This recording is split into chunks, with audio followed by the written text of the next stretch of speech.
Dear students, BSc Part 3rd, Physical Chemistry, Unit number 2, MOT, Video number 9. Myself Ram Saru, Assistant Professor in Chemistry, SK Government Girls College, Sikar. आज हम पढ़ेंगे comparison of molecular orbital theory and valence bond model या ammo model और वीबी model. हम कहेंगे इसको ammo तथा वीबी model की तुलना। यहाँ हम सबसे पहले तुलना की जब बात आती है, हमारे लिए एक वर्ड है यहाँ पर तुलना। तुलना शब्द का मतलब होता है कि हमें दोनों चीजों के बारे में ध्यान देना है। दोनों चीजों से मेरा मतलब है आपको समानता भी दिखानी है और भिन्नता भी दिखानी है। तो एमओ तथा वीवी मॉडल की जब हम बात करते हैं तो हमें दोनों चीजों का ध्यान रखना होता है कि हमें समानताओं को भी लिखना है या प्रदर्शित करना है और असमानताओं को भी प्रदर्शित करना है। जब समानताओं की बात आती है तो दोनों एमओटी मॉलिक्यूलर ऑर्बिटल थ्योरी तथा वीबीटी वैलेंस बॉन्ड थ्योरी, दोनों जो सिद्धांत हैं, दोनों जो मॉडल हैं, उनमें काफी सारी समानताएं देखने को मिलती हैं। तो ये लगभग 6-7 समानताएं हैं यहाँ पर। इन समानताओं या दोनों ही सिद्धांत ये निम्नलिखित समानताएं प्रदर्शित करते हैं। दोनों सिद्धांतों में पहली समानता है कि दोनों ही सिद्धांत जो हैं सहसंयोजक बंध के बनने की व्याख्या करते हैं। दोनों ही सिद्धांत ये बताते हैं कि जब एटॉमिक ऑर्बिटल्स आपस में आकर के मिलते हैं तो मॉलिक्यूलर ऑर्बिटल्स बनते हैं, और जब ये मॉलिक्यूलर ऑर्बिटल बनते हैं तो उनके बीच में बनने वाला जो बंध होता है वो सहसंयोजक बंध होता है। सहसंयोजक बंध ऐसा बंध होता है जिसमें इलेक्ट्रॉन्स की शेयरिंग होती है। दूसरा है पॉइंट कि दोनों ही सिद्धांत जो हैं परमाणुविक कक्षकों के अतिव्यापन को मानते हैं, कि यानी कि जब परमाणुविक कक्षक आपस में इंटरन्यूक्लियर जो नाभिक के अक्ष है उसके सामने आते हैं तो ये दोनों एक दूसरे को अतिव्याप्त कर लेते हैं।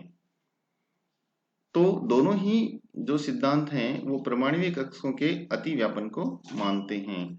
तीसरा है इसमें अतिव्यापन करने वाले कक्षकों की सममिति व ऊर्जाओं के मान समान होते हैं, यानी जो अतिव्यापन करने वाले कक्षक हैं उनकी सिमेट्री और ऊर्जाओं के मान समान होते हैं। होमोन्यूक्लियर जो मॉलिक्यूल्स होते हैं उनमें ऐसा देखने को मिलता है। चौथा पॉइंट है हमारा, दोनों सिद्धांत अप्रोक्सीमेट हैं, यानी लगभग एग्जैक्ट वैल्यू दोनों ही सिद्धांत नहीं दे पाते हैं, केवल एक अप्रोक्सीमेट वैल्यू ही हमें प्रोवाइड कराते हैं। पांचवा पॉइंट है हमारा, ये चौथा पॉइंट यहाँ लिखा हुआ है कि दोनों सिद्धांत सन्निकट हैं। पांचवा पॉइंट है हमारा, सहसंयोजक बंध की दिशात्मक प्रकृति की व्याख्या करते हैं कि कोवेलेंट जो बॉन्ड बनता है वो एक डायरेक्शनल बॉन्ड होता है, और डायरेक्शनल यदि बॉन्ड होता है या दिशात्मक बंध होता है तो वो बंध अधिक मजबूत, दिशात्मक बंध जो है अधिक मजबूत होता है।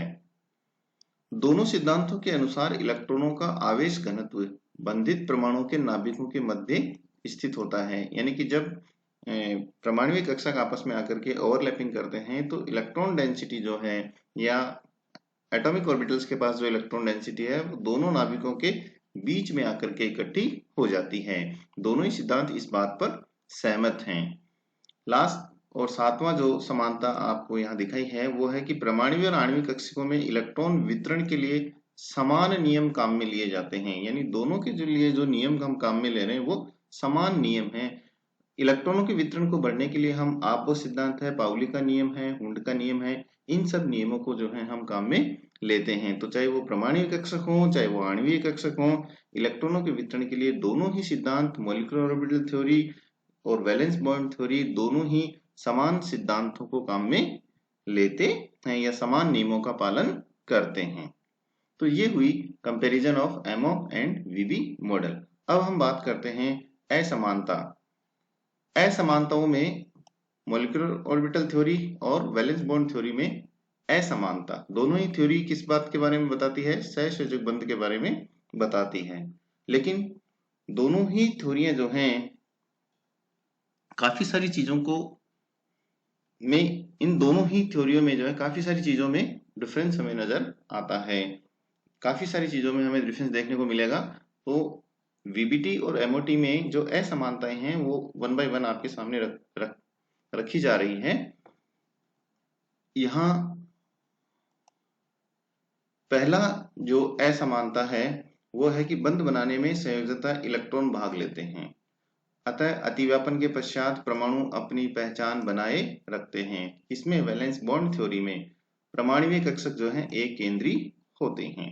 दूसरा है नाभिक के चारों ओर वितरित सभी इलेक्ट्रॉन जो हैं, वितरित जो इलेक्ट्रॉन है बंध में भाग लेते हैं, जिससे परमाणु की पहचान क्या हो जाती है, लुप्त हो जाती है, क्योंकि आणविक कक्षक बहुकेंद्रीय होते हैं। तो पहला अंतर हो गया वीबीटी और एमओटी में कि यहाँ परमाणु अपनी पहचान बनाए रखेंगे, यहाँ पे अपनी पहचान खो देते हैं। ये परमाणुीय कक्षक जो है एक केंद्रीय होते हैं और ये आणविक कक्षक जो है बहुकेंद्रीय होते हैं।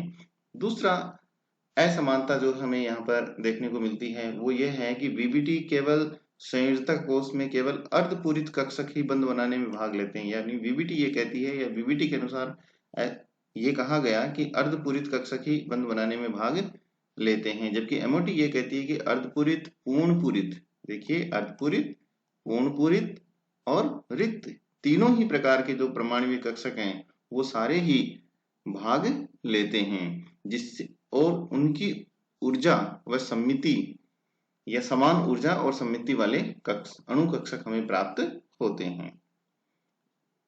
तीसरा अंतर है कि वीबीटी में अनुनाद को महत्वपूर्ण स्थान दिया गया है, जबकि एमओटी में अनुनाद को कोई स्थान नहीं दिया गया है।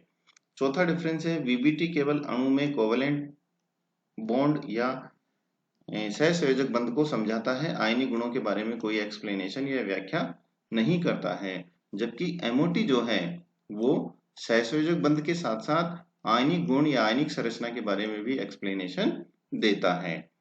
पांचवा अंतर है कि अगर हम वीबीटी के अनुसार हाइड्रोजन का वियोजन करना चाहें तो हाइड्रोजन जो है H और H दो फ्री रेडिकल्स में टूट जाता है। कहने का मतलब है कि एक एक H ने अपने दोनों इलेक्ट्रॉन दे रखे हैं और जब एनर्जी देते हैं तो एक इलेक्ट्रॉन H के पास जाएगा, दूसरा इलेक्ट्रॉन दूसरे H के पास में जाएगा, तो उनका वियोजन नीचे ये जो दिखाया गया है इसके अनुसार दो फ्री रेडिकल्स में ये टूट जाता है। लेकिन यदि हम एमओटी के अनुसार इसके वियोजन की बात करते हैं तो एमओटी ये कहती है कि यदि H2 का वियोजन H और H फ्री रेडिकल के रूप में होता है तो ये कोवेलेंट बॉन्डिंग को शो करता है, लेकिन यदि H2 का वियोजन किसी एक हाइड्रोजन एटम के पास दोनों इलेक्ट्रॉन रहते हैं तो उस पर चार्ज माइनस आ जाता है। यहाँ देखिए जहाँ पे कर्सर का गोला है आपको नजर आ रहा है माइनस चार्ज, और दूसरा जो हाइड्रोजन एटम है उसके ऊपर प्लस चार्ज आ जाता है। तो एक पर प्लस चार्ज आ गया, दूसरे पर माइनस चार्ज आ गया, तो प्लस चार्ज उस पर, जिस पर प्लस चार्ज है उसके पास कोई इलेक्ट्रॉन नहीं बचेंगे और जिसके पास माइनस चार्ज है उसके पास दोनों इलेक्ट्रॉन शिफ्ट हो जाएंगे। तो इस तरह से एमओटी हमें ये कहती है कि H2 का वियोजन अगर कोवेलेंट बॉन्ड के रूप में हो रहा है तो दोनों में एक एक इलेक्ट्रॉन चले जाएंगे, और आयनिक फॉर्म में अगर होता है तो किसी एक ही नाभिक के पास में दोनों इलेक्ट्रॉन रह जाते हैं, जिसके उस पर ऋणावेश आ जाता है और दूसरे नाभिक पर प्लस आ जाता है। छठा जो अंतर है कि वीबीटी इतनी ज्यादा बढ़िया थ्योरी नहीं मानी गई, क्योंकि ये मात्रात्मक गणनाएं इससे आसानी से संपन्न नहीं होती हैं, और जब R के मान ज्यादा होते हैं तो ये सिद्धांत बेहतर माना जाता है। R क्या है, किन्हीं दो नाभिकों के बीच में अंतर नाभिकीय जो दूरी है, इंटरन्यूक्लियर जो डिस्टेंस है, उसको ही हमने क्या माना है, R माना है। तो R का मान यदि ज्यादा होता है तो ये सिद्धांत काम करता है या ये बेहतर जो रिजल्ट्स देता है, लेकिन एमओटी विधि अधिक बेहतर है। किससे, वीबीटी से बेस्ट है ये। क्यों, क्योंकि ये कोवेलेंट कैरेक्टर के साथ साथ आयनिक कैरेक्टर या आयनिक गुणों के बारे में भी बताता है, और इससे मात्रात्मक जो गणनाएं हैं वो आसानी से संपन्न हो जाती हैं। आर के कम मान हेतु एमओ या मॉलिक्यूलर ऑर्बिटल थ्योरी बेहतर है, या आर है आपके लिए अंतर नाभिकीय इंटरन्यूक्लियर डिस्टेंस। सबसे लास्ट और महत्वपूर्ण जो अंतर है जो आपको याद करना है वो है वीबीटी के अनुसार कुल तरंग फलन साइन वीबीटी दो तरंग फलनों साइन 1 और साइन 2 सेकेंड, साइन फर्स्ट और साइन सेकेंड के रेखीय संयोजन से प्राप्त होता है। यानी साइन वीबीटी जो है साइन फर्स्ट और साइन सेकंड के रेखीय संयोजन से प्राप्त होता है। यहाँ साइन फर्स्ट का मान है हमारे पास sine A1, sine B2, sine second का मान है साइन A2 और साइन B1। जब इन दोनों साइन VBT निकालते हैं या कुल तरंग फलन निकालेंगे तो दोनों का जोड़ कर देते हैं और इनके कोफिशिएंट इनके सामने लिख देते हैं। A1 और A2 क्या है, मिक्सिंग कोफिशिएंट है, तो साइन VBT का मान आ जाएगा A1 sine first, A2 sine second. अब साइन फर्स्ट का मान आप यहां से ले लें और साइन सेकंड का मान यहां से ले लें। साइन फर्स्ट का मान आप यहां से जो है इसमें रख दें, इसकी जगह रखेंगे अपन, और साइन सेकंड का जो मान है यहां से यहां रख दीजिए। तो अब साइन VBT का जो मान हमें प्राप्त होगा वो हो जाएगा A1 की जगह A1 आ गया, साइन फर्स्ट की जगह आप ये वाला मान रख दें साइन A1 साइन B2, ये मान जो है साइन का यहां से आप यहां रख दें, तो ये आ गया। प्लस का निशान लगा दीजिए, ये वाला प्लस यहाँ आ गया प्लस की जगह, और A2 की जगह A2 लिख दिया हमने। साइन सेकंड की जगह जो है ये वाला जो मान है, ये वाला मान यहाँ पर रख देते हैं। तो इस तरह से हमारा साइन VBT आता है वो A1 sign A1 sine B2 plus A2 sign A2 और साइन B1। अब आप इसे यूं समझ लो कि हमारे पास दो प्रमाणीय कक्षक हैं। पहला जो प्रमाणीय कक्षक है उसका तरंग फलन है साइन A और उसमें एक इलेक्ट्रॉन है, दूसरा है साइन B, उसमें दूसरा इलेक्ट्रॉन है। दोनों की अपनी पहचान है, ठीक है। और साइन सेकंड में हो सकता है कि जो इलेक्ट्रॉन दूसरे के पास था वो पहले के पास हो और पहले वाला दूसरे के पास हो, तो ऐसी भी स्थिति आती है। तो उन सब के लिए टोटल हमें साइन VBT आपको मैंने एक्सप्लेन किया है।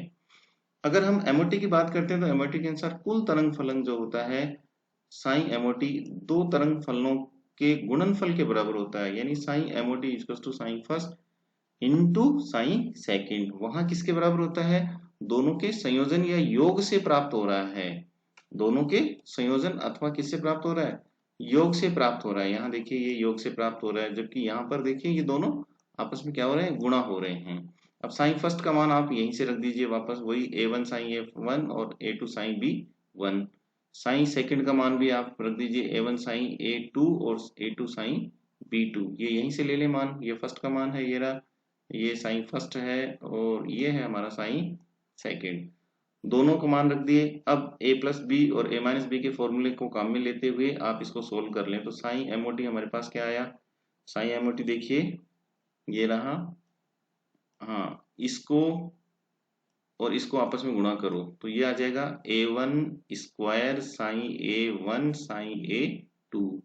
अब आप जो है A2 को, ये A2 है और ये A2 है, इन दोनों का आपस में गुणा कर दो तो ये आ जाएगा A2 square sine B1 sign B2। फिर ये इतना गुणा होने के बाद आप साइन जो A2 साइन B1 है उसको A1 साइन इन दोनों से गुणा कर दो, इन दोनों को आपस में जब गुणा करोगे तो रिजल्ट ये आएगा A1 A2 sign 1 sign B2 आ जाएगा। और जो बचता है A1 को जब आप इससे करेंगे A2 से तो ये लास्ट वाला आ जाएगा। तो इस तरह से हमारे पास चार पद आ गए A प्लस बी, और A प्लस बी को आप सोल्व करेंगे तो वहां पर चार आ जाएंगे A square plus B square AB plus AB। तो प्रथम जो दो पद हैं A1 स्क्वायर साइन AA12 और A स्क्वायर साइन B12, ये दोनों जो हैं आयनिक कैरेक्टर्स के बारे में बताते हैं, जबकि लास्ट के जो दो पद हैं, चार पदों में से लास्ट वाले जो दो पद हैं वो कोवेलेंट बॉन्डिंग को बताते हैं। तो इस प्रकार से 7 मूलभूत अंतर जो हैं आपको यहाँ पर देखने को मिलते हैं। आज इतना ही, धन्यवाद।